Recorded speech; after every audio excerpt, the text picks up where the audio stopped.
Messiah, jinsi unavyomngoja Masihi, even you yourself, you know hata wewe mtu binafsi wajua that you're still joking and fooling around with sin. ya kwamba wewe bado unafanya mzaha na kucheza na dhambi.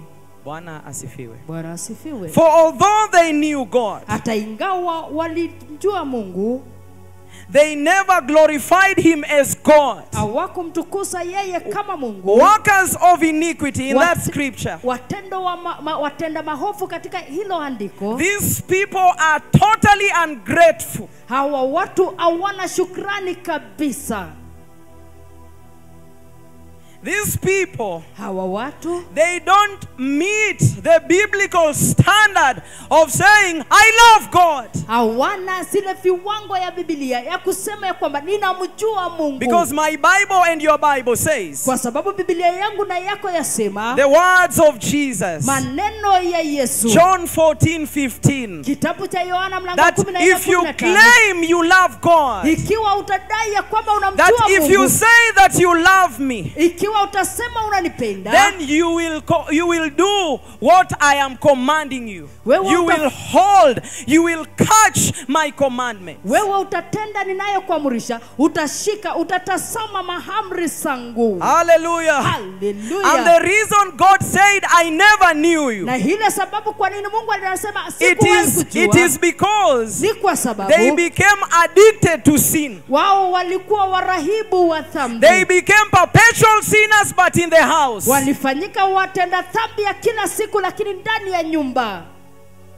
And on that day, na kwa hiyo siku, the day of entry, hiyo siku ya kuingia, the people that were very proud, wale watu ambao walikuwa na kiburi sana, the people that never repented, wale watu ambao kamwe hawakuwahi tubu, the people that used to say, I'm repenting and repenting again and again, but no fruits of repentance in their lives. watu ambao walikuwa wakisema ninatubu na natubu tena, lakini hapana tunda la toba maishani mwao. Now on that day, hiyo siku, the owner of the king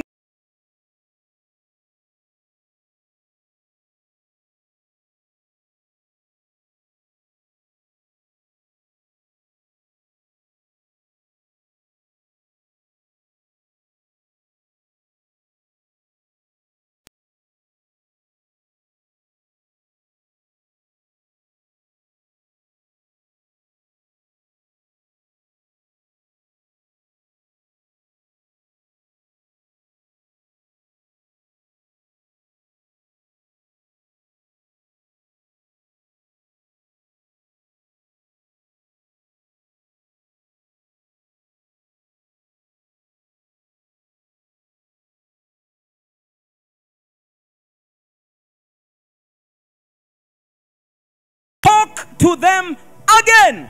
kisha Yesu akanena pamoja na wao tena. What does that mean? Hiyo inamaanisha nini? Jesus walking among them on a daily basis, Yesu akitembea miongoni mwao kila siku, teaching them how to prepare for the kingdom of heaven. akiwafundisha jinsi ya kujiandaa kwa ajili ya ufalme wa mbinguni. He never stopped. Yeye kamwe hakuwahi koma. Like the way he never stopped raising cripples. Kama vile hakuwahi koma kuinua viwete, To capture, in order to capture the attention of these people, ili kushika umakinifu ya hao watu, that the kingdom of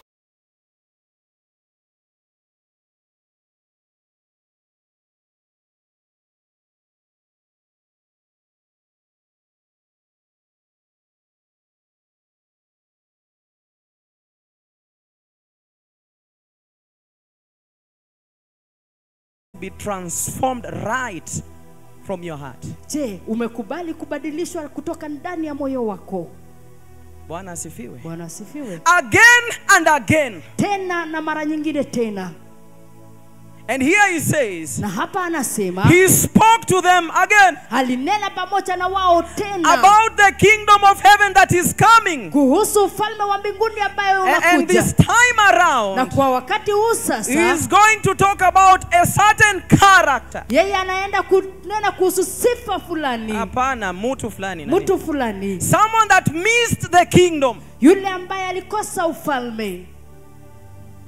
But he was in the house of the Lord. lakini alikuwa katika nyumba ya But Bwana. for him, Lakini kwake he yeye, took matters about the kingdom for granted. yeye alichukua zile masuala ya ufalme wa mbinguni kwa mzaha. Bwana atukuzwe. Bwana He says, atukuzwe. the kingdom of heaven is like a king Anasema ufalme wa mbinguni unafananishwa na mfalme who prepared a wedding banquet for his son. ambaye aliandaa karamu ya harusi kwa ajili ya mwanake. Then he sent servants to those who had been invited to the banquet to tell them to come, but they refused to come. Kisha akawatuma watumishi kuwaita wale waliokuwa wamealikwa karamuni, lakini wakakataa kuja. And the servants here represents the prophets, the servants of God. Na hapa watumishi inawakilisha manabii, watumishi wa Mungu. Bwana atukuzwe. Bwana atukuzwe. They were sent to these people. Walitumwa kwa hao watu. I want us to see the heart of God. Ningependa tuone moyo wa Mungu. Very merciful. Yeye akiwa wa rehema sana. The owner of miracles. Yeye mwenye miujiza. The owner of the kingdom. Yeye mwenye ufalme. But on the day of entry, lakini katika ile siku ya kuingia, he will not send anybody else. He will not send someone else. No. Yeye atatuma mtu yeyote, atatuma mtu mwingine. Hapana. The Bible says, Biblia yasema, Jesus Christ himself, Yesu Kristo mwenyewe, he is the one who will come. ni yeye ndiye atakayekuja. Bwana asifiwe. Bwana asifiwe. This is the king. Huyu ndiye mfalme. Executing what is justice. Yeye akitenda ile ambayo ni ya haki to mankind. Kwa mwanadamu. Hallelujah. Hallelujah. On his throne seated. Katika kiti chake cha enzi ameketi. He has decided to send servants. Yeye akaamua kutuma watumishi. Go now. Sasa nendeni. And invite them. Na uwakaribishe. Go. And invite everybody. Na kisha walike kila Tell moja. them to come. Waambie wakuje. Tell them to come. Waambie wakuje. Hallelujah. Hallelujah. You remember someone in the book of Esther? Je, wakumbuka mtu katika kitabu cha Esther? When the banquet was prepared, wakati karamu ilikuwa imeandaliwa, and the king also sent some servants to invite people to attend the wedding banquet. Na kisha mfalme akatuma watu kuwakaribisha watu wakuje katika hiyo karamu. Queen Vashti. Mfalme Vashti. Hallelujah. But she refused to come. Na akakataa kuja. Bwana asifiwe. Bwana asifiwe. And the command, the king issued a command. Naye mfalme akapeana amri to his servants kwa watumishi wake to go out, watoke nje, to bring the eunuchs that will accept to come. Only those that will accept to come. Awalete wale matowashi ambao watakubali tu wakuje. And they were used to prepare somewhere in the harem. Na walikuwa wamezoea kuandaa mahali fulani katika chumba chao. And someone was in charge of them. Na kuna mtu ambaye alikuwa amewasimamia. Looking after them. Akiwalinda na on a daily basis. Kila siku. But one thing, blessed people, lakini jambo moja watu wabarikiwa, that really distinguished one eunuch from the rest, ambayo ilimtenganisha mmoja miongoni mwa wengine wote. Sema Toashi. Toashi mmoja miongoni mwa wale wote. She was found ready. Yeye alipatikana akiwa tayari. She humbled herself. Yeye akajinyenyekesha. She obeyed everything that she was told. Na kisha akatii kila kitu ambacho aliambiwa. This is Esther. Huyu ni Esther.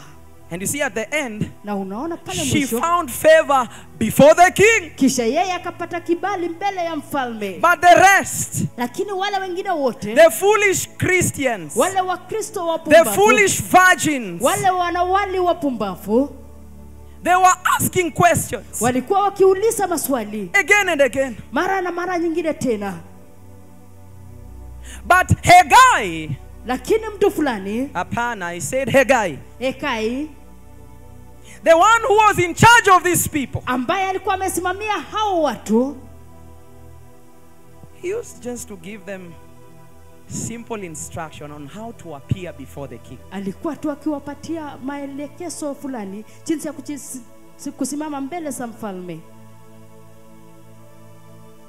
And one of them, na mmoja wao, she never asked any question. Yeye kamwe hakuuliza She swali. humbled herself Yeye alijinyenyekesha. and she was ready to do anything according to the command of Haggai. Yeye alikuwa tayari kufanya kila kitu kulingana na amri za Hegai. And she found favor before the king. Na kisha yeye akapata kibali mbele za mfalme. But the rest, Lakini wale wengine wote, the king refused. He denied them. mfalme aliwakataa, Bwana aliwakana. asifiwe. Bwana asifiwe. He sent his servants to those who had been invited to the banquet to tell them to come, but they refused to come. Kisha akawatuma watumishi wake kuwaita wale wote waliokuwa wamealikwa karamuni, kisha wakakataa kuja. Look the heart of God now. Tazama moyo wa Mungu sasa. The mercies of God. Rehema za Mungu. He has sent his servants Alikuwa amewatuma watumishi wake to tell these people, come, kuambia hao watu kujeni, because something is about to happen. kwa sababu kuna jambo iko karibu kutendeka. But even after listening to the instruction and the announcement, Na hata baada ya kusikiza maagizo na tangazo, they refused to come. walikataa kuja. Now, us today, Sasa sisi leo hapa, I want to ask you this question. ningependa kukuuliza swali hili, That you accepted the calling ya kwamba ulikubali mwito and today you are here. na siku ya leo uko hapa. What have you done so far? Ni nini umefanya umbali huu?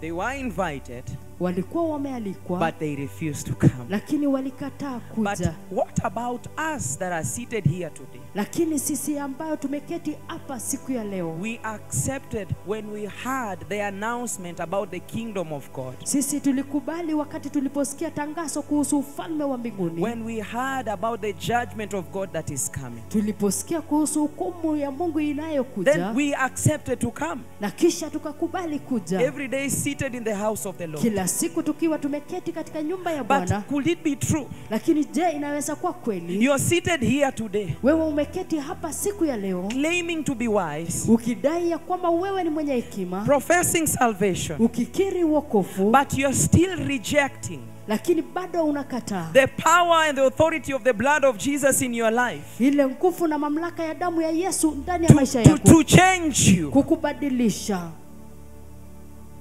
You're the one who is still holding on to the things of this world. Wewe bado umeshikilia mambo ya ulimwengu huu. You're the one who is very corrupt, Wewe ndiyo yule ambaye ulio na ufisadi mkubwa, like the foolish virgins. kama wale wanawali wapumbavu. They thought Walidhani you can buy, you can purchase the anointing. ya kwamba unaweza nunua upako. Very corrupt, but in the house of the Lord. Walio wafisadi lakini ndani ya nyumba ya Mungu. Liars are in the house of the Lord. Wahongo wako katika nyumba ya Mungu. Immoral people, but in the house of the Lord. Washerati lakini wako katika nyumba ya Mungu. Paul is saying, Paulo anasema, you better go back where you came from. afadhali urudi mahali And one ulipotoka. day you will hear the gospel of Na repentance. siku moja utasikia injili ya And toba. then you will decide Na now kisha utaamua to be sasa born again properly. kuokoka ya ukweli. Instead of being here Kuliko saying kuwa you're hapa, waiting for Jesus, ukisema unamgoja yet you're Yesu, still holding on to the things of this world,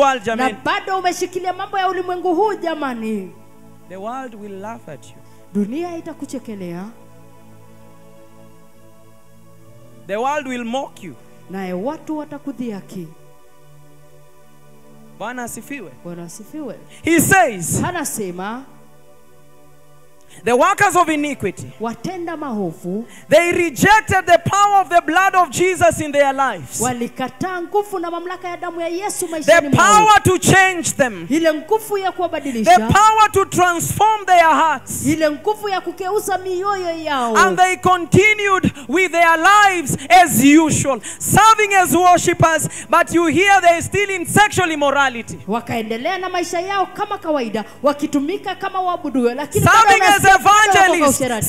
as evangelists, but still holding on to the things of the world. wakitumika kama wainjilisti, lakini bado wanashikilia vitu vya ulimwengu. Bwana Yesu asifiwe. Bwana Yesu asifiwe. When the Lord begins to talk about the kingdom of God, Wakati Bwana anaanza kunena kuhusu ufalme wa it Mungu, is not a joke. sio mzaha. He says, Anasema He spoke to to them again. na kisha akanena nao tena. May the Lord really help us. Wacha Bwana atusaidie kweli. The Bible says, Biblia yasema, then he sends some more servants kisha akawatuma watumishi wengine pia, and said, na kisha akasema, tell those who have been invited waambieni wale ambao that wamealikwa I've prepared my dinner. ya kwamba nimetayarisha karamu yangu. Oxen has been slaughtered. Everything has been slaughtered. Everything is ready. Come to the wedding banquet. Mafahali wamechinjwa na kila kitu imechinjwa, karibuni kwa karamu.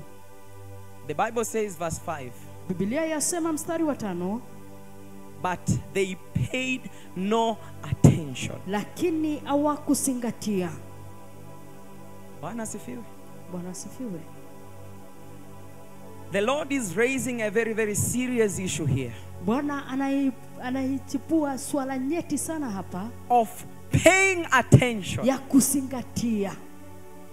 Please, sometimes, don't read your Bible as a storybook. Our fathers have really taught us how to read the word. Tafadhali kila mara usisome Biblia yako kama hadithi. Bwana asifiwe. Bwana asifiwe. He says, Anasema there is something called kuna kitu ambayo inaitwa paying attention. kuzingatia. Paying attention to what? Kuzingatia nini? The instructions of the Lord. Ile maagizo ya Bwana. It means Inamaanisha I need to listen to this message. nilikuwa nikisikiza, nahitaji kuisikiza ujumbe huu, And then na kisha I need to go somewhere nahitaji kwenda mahali fulani alone peke yangu, and begin to ask myself some serious na questions. kisha nianze kujiuliza maswali ya kumaanisha, What does this mean hii inamaanisha nini towards the glorious coming of the Messiah? kwa husiana na I heard something. kuhusiana na kukuja kwa utukufu wa Masihi. Nilisikia kitu. Nilikasikia kitu. What does this mean? Hii inamaanisha nini? Am I the one who is still holding on to these things? Je, ni mimi ambayo bado nimeshikilia haya mambo? Daudi when he was standing somewhere alipokuwa akisimama mahali fulani on top of his house, juu katika nyumba yake, then he saw a woman, kisha akaona mwanamke, and then na kisha it started with lust. ilianza na kutamani. Look, the workers of iniquity here. Tazama watenda maovu. And then Na kisha he continued. akaendelea, He sent someone anatuma mtu to bring the lady to him. amletee ule mwanadada kwake. And then Na kisha he continued again. anaendelea mbele He zaidi. committed murder. Sasa akalala naye. Pana nani, wacha mchezo. Kisha akaua. Bwana asifiwe. Bwana asifiwe. Then he committed murder. Kisha akaua. The workers of iniquity, Watenda maovu, instead of recognizing what is sinful in their lives and repent, they continue to sin more and more, again and again. badala ya kuona na kutambua kile ambacho ni dhambi maishani mwao, wanazidi kuendelea kutenda dhambi tena na tena. But the fact remains, Lakini swala inasalia, on the day of entry, katika ile siku ya kuingia, the owner of the kingdom, yeye mwenye ufalme, the owner of the miracle, yeye mwenye muujiza, the one that said, yeye ambaye anasema, if you want wisdom, ikiwa unataka hekima, then ask from above, wewe omba kutoka juu, and it shall be granted unto you. na kisha utapewa. Those that claim to be wise, Wale ambao wanajidai kuwa wenye hekima, on that day now, hiyo siku the sasa, owner of wisdom, all wisdoms, yeye mwenye hekima zote, he will deny them. atawakatasa, atawanyima. Bwana asifiwe. Bwana asifiwe. As we finish, Tunapomaliza, these people, hao watu they never accepted the instructions of God. kamwe hawakubali maagizo ya They Mungu. never paid attention to the instructions of God. Hawakuzingatia maagizo ya Mungu. There is something called paying attention. Kuna kitu ambayo inaitwa kuzingatia. You know, to be careful about something. Kumakinika sana kuhusu jambo fulani. That I've listened to this message. Ya kwamba nimesikiza ujumbe huu. But now, lakini there is sasa something called paying attention. kuna kitu ambayo inaitwa kuzingatia. Meaning, Kumaanisha paying attention. kuzingatia. I'm going to follow Mimi ninaenda kufuata everything that was spoken. kila kitu ambayo imenenwa. I am going now Na sasa ninaenda sasa to examine myself very well. kujichunguza mwenyewe kwa ukamilifu. Bwana asifiwe. Bwana asifiwe. I'm going to do a serious audit. Ninaenda kufanya machunguzo ya kumaanisha. To see where I belong. Na nijue ni wapi ambayo mimi Because ni. it is possible to be here. Kwa sababu inawezekana kuwa And at hapa. the end you miss the kingdom of heaven. Kisha mwisho wake ukosa ufalme. It is possible to stand here and preach. Ninawezekana kusimama hapa na kuhubiri. But your heart is full of corruption. Lakini moyo wako umejawa na It is ufisadi. possible to stand here to preach. Inawezekana usimame hapa na But kuhubiri. you're full of lies. Lakini umejawa na uongo. Bwana asifiwe. Bwana asifiwe. He says, Anasema the heart that enters, ile moyo ambayo inaingia, the heart of the wise Christians, ile moyo ya wale wa Kristo wenye busara, is totally transformed. ni moyo uliobadilishwa kikamilifu. The wise of the the heart of the foolish virgins. Wajua moyo wa wale wanawali wapumbavu, He says, anasema they never changed. kamwe haikubadilika. But the wise, Lakini wenye hekima they have changed wamebadilika from their inwards. kutoka ndani yao.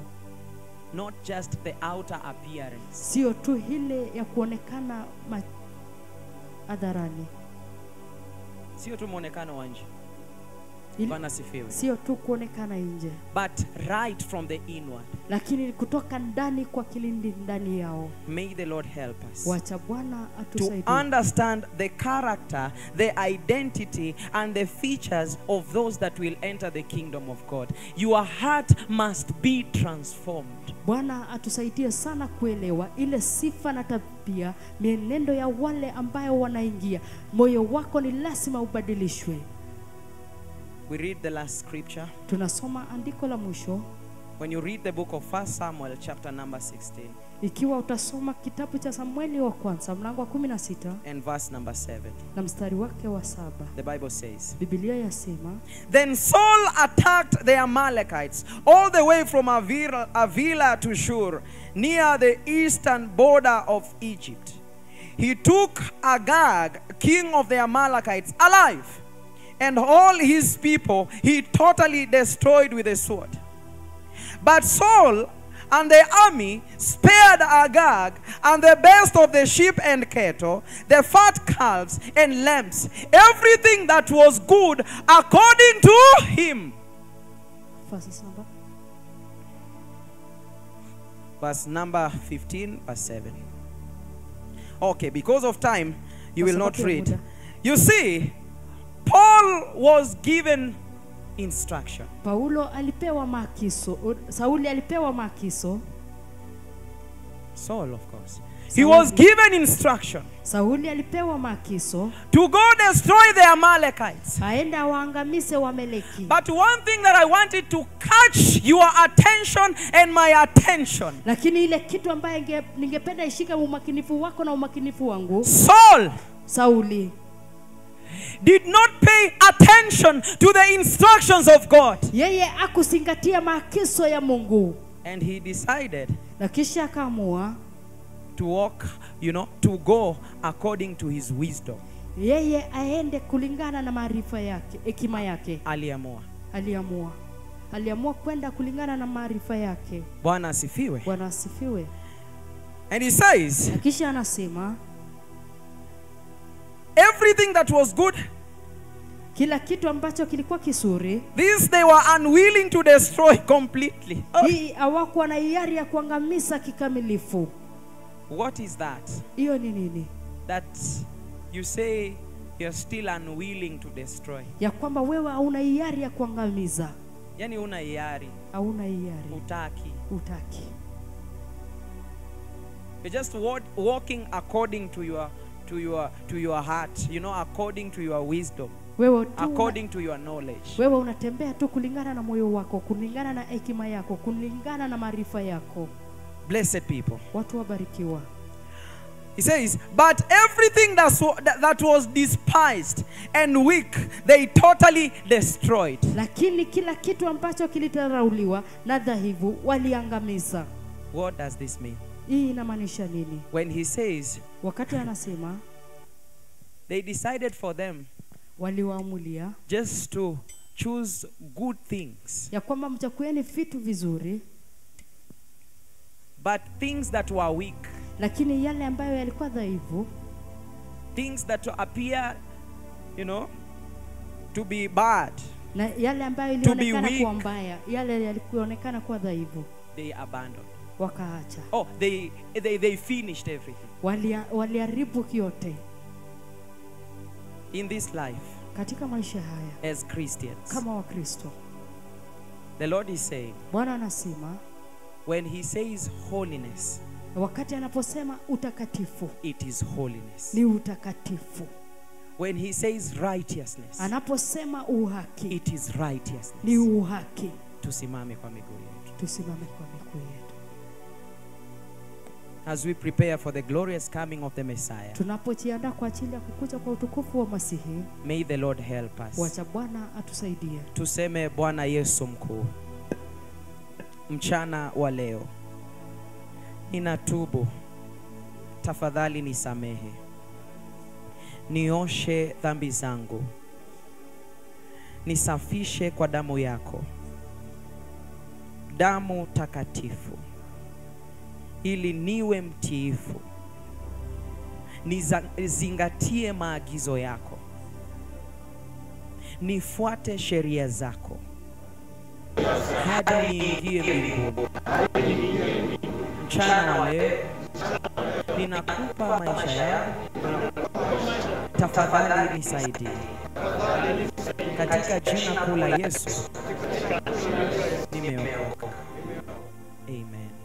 Father, in the mighty name of Jesus, please help us to be the doers of the word. Tafadhali tusaidie tuwe watendaji wa neno. Help us to obey your word. Tusaidie tutii neno lako. In the mighty name of Jesus. Katika jina kuu la Yesu. As we go back to our respective places, wakati tunapoondoka kwenda mahali petu pa kazi, help us, Lord Jesus. Utusaidie Bwana Yesu. Walk with us. Tembea pamoja nasi. Those who are going back home, wale ambao wanarejea nyumbani, those who are still here, wale ambao wangali hapa, please continue protecting us. Tafadhali endelea kutulinda by the precious blood of Jesus. Kwa damu ya dhamani ya Yesu. In the mighty name of Jesus. Katika jina kuu la Yesu. Amen. Amina. Thank you.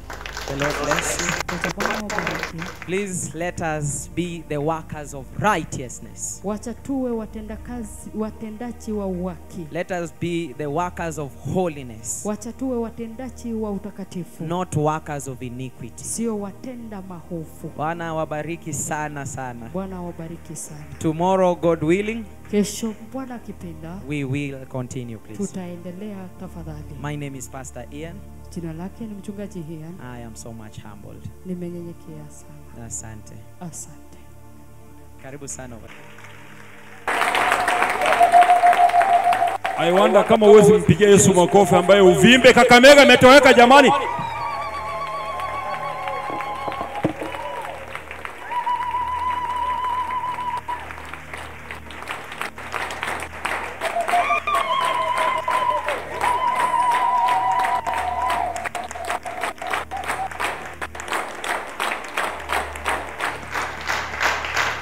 Hallelujah. Praise King Jesus. Asante kwa kuja lunch hour. Congratulations for coming this lunch hour service. Look at somebody and tell him congratulations for you. Tazama mtu kisha kumwambia pongezi kwako. Congratulations to you. Pongezi kwako.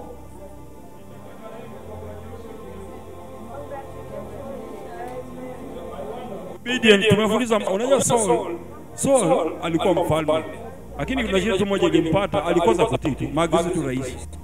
Yeye akafanya na mapenzi yake na akarudi, sio? Na akasema nimefaulu sana. Alafu biguni akatupwa nje. Lakini duniani alifanya kitu mzuri. Hallelujah. I don't want to keep you much because our time is much spent. I'm happy because uvimbe imetii amri yake manabii wakuu wa Jehova Yahweh. We cannot forget. We cannot kujiendeleza excessive.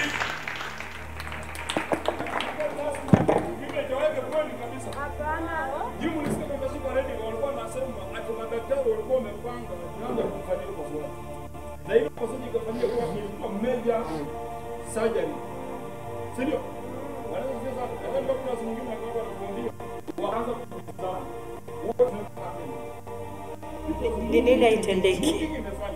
Booking imeshafanywa, kila kitu imefanywa, tunangoja mtu kuchinja kwa meza. Alafu unajua pia pesa ya kupeana kule jamaa mwenye kufanya kazi ilikuwa imewekezwa. Alipofika pale then wakauliza mmoja ama ni jirani amekuja, si huyu. Majina ni yeye, sura ni yeye. Na sasa iko ni gani? Kwa sababu hiyo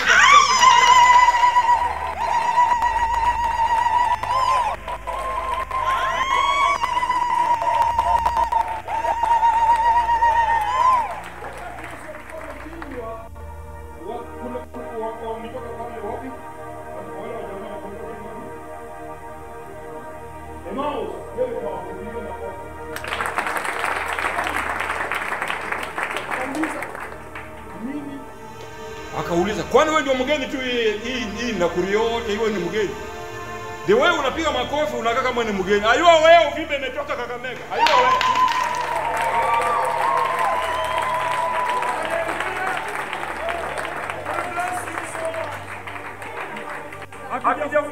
Charles Maina hapa maisisi tunajianza kusherehekea. Yule vijana. The way you preach, then today tena bwana atakushukuru sana. Nyuma anafanya nini? Hallelujah.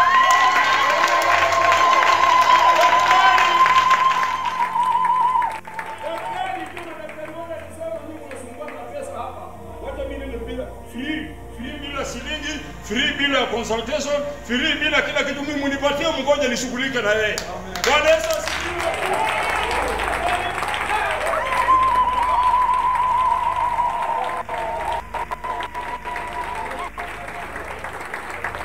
Bwana Yesu asifiwe. Uvimbe umeanza. Utapasuka. Nini atuone hapa? Walianza kuuliza nini atuone hapa? Bwana alikuwa anataka waone nini? Zaburi alikwambia mlima uliona nini mkaanza kutembeka, mliona nini? Bahari uliona nini ndio ukaanza kutoweka? Ndio. Uvimbe uliona nini ikatoweka? Hivi kutana damu ya Mesaya.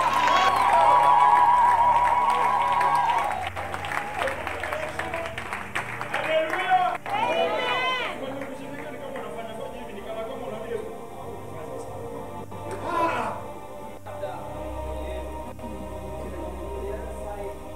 Upande huu mwingine Israel mambo inazidi kuwa. Bwana sifiwe. Amen. So ukicelebrate pia si mchezo, because kwa news hapa wanasema the event he says it is more serious than any other time in the past. Israel poised to strike Iran, officials say. US officials warn nuclear talks may collapse. Trump envoy week off says president called him 5 times. Embassies in Middle East, Europe, Africa activate emergency teams. And Trump says US military will summon inexhaustible courage. So when you are hekima, you know what it means. Amen. Wangapi wanaelewa?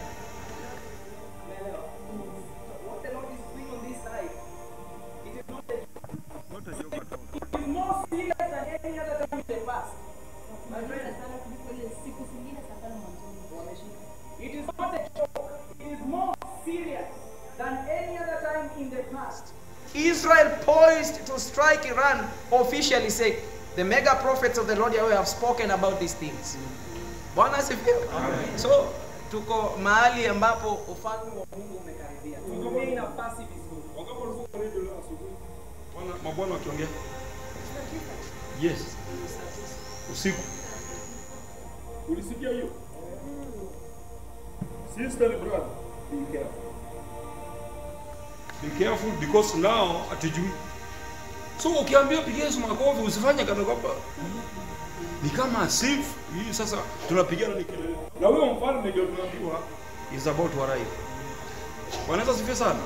What is the condition of you don't have us so much because you got nuclear bomb as you say. Kwa wanatufundisha wakisoma because ilikuwa breaking news. Ilikuwa breaking news. Na hiyo wengine wamekaza landika. Ndio maana Sio kwa ulimwengu wako. Please toka kwa ulimwengu kuja kwa ulimwengu kwenye mbinguni. Toka kwa ulimwengu. Come out from your nini? Inaitwa nini? Slumber. Not slumber. Yes. And come here. Mahali Yesu karibu anachukua watu wake. Things are bad. Angalia the state of Kenya. Things are bad. And remember, we Kenya, the Lord is executing agenda, raising people, busting tumors, doing many miracles, and yet we are answered. Judgment ever.